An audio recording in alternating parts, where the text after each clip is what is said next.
सर्वाधिक नगर परिषदा या काँग्रेसच्या ताब्यात दिसतील आणि महाराष्ट्रामध्ये प्रचंड पैशाचा पूर आणला गेला, सत्तेचा दुरुपयोग केला गेला। त्यामुळे भारतीय जनता पक्ष निवडणूक आयोगाच्या सहकार्याने एक नंबरवर राहील। परंतु जनतेच्या आशीर्वादाने आणि जनतेच्या सहकार्याने आणि आम्ही कुठलाही बळ नसताना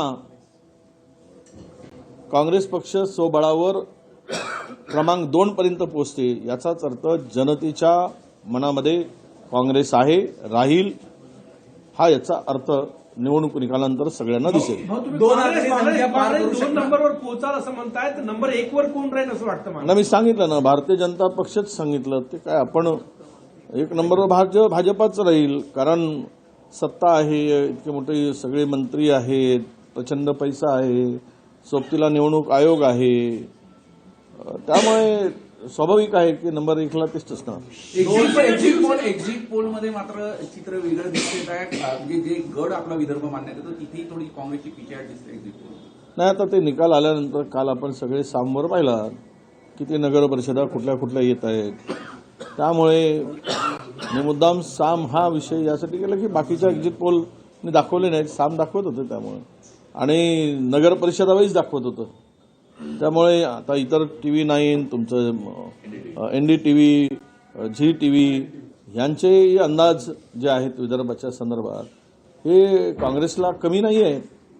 भाऊ, यावेळी विरोधकांपेक्षा शिवसेना एक्झिट पोल असो किंवा राष्ट्रीय स्तराचा केंद्राचा एक्झिट पोल बरोबर आले होते, त्याच्यात सुद्धा नाही, असं आहे, काँग्रेस 2 आकडे पोहोचेल का हे मी सांगणार नाही। 246 नगर परिषदा आहेत, 246 नगर परिषदामध्ये काँग्रेसचा आकडा क्रमांक 2 वर राहील राज्यात, एवढं मी खात्रीनं तुम्हा सगळ्यांना सांगतोय, आणि तेवढंच सहकार्य जनतेचं होतं हे मी फिरताना मला दिसलेलं आहे। भाऊ, विरोधी पक्षापेक्षा यावेळी शिवसेना एकनाथ शिंदे प्रचारात जास्त समोर होते, तुम्हाला काय वाटतं? 2 नंबरवर तुम्ही तुमचा दावा करताय, शिवसेना कुठल्या नंबरवर? शिवसेना 3ऱ्या नंबरवरच जाईल, हे बघाल तुम्ही निकालानंतर क्लिअर होईल, स्पष्ट होईल।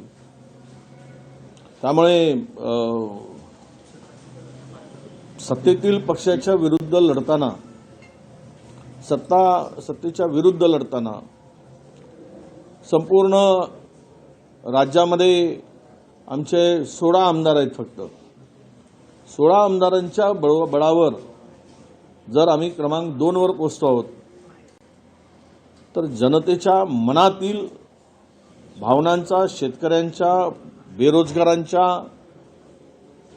आणि महिलांच्या मनातील तो उद्रेक आहे असा त्याचा अर्थ निघेल, आणि यापासून सत्ताधारी निकालानंतर धडा घेतील असं सुद्धा आगाऊ सूचनाच मी त्यांना करतोय। विदर्भामध्ये 100 ठिकाणी 100 शहरांमध्ये मतदान होत आहे, किती आकडा तुम्हाला अपेक्षित आहे काँग्रेसला?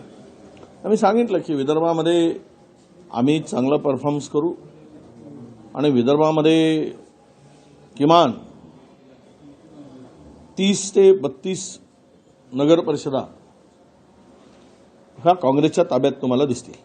भाजप 365 दिवस ऍक्टिव्ह मोडवर असतो, आता भाजपनं या मतमोजणीच्या आधीच महानगरपालिका लोकशाही मराठी ऐका, पहा, जागरूक रहा।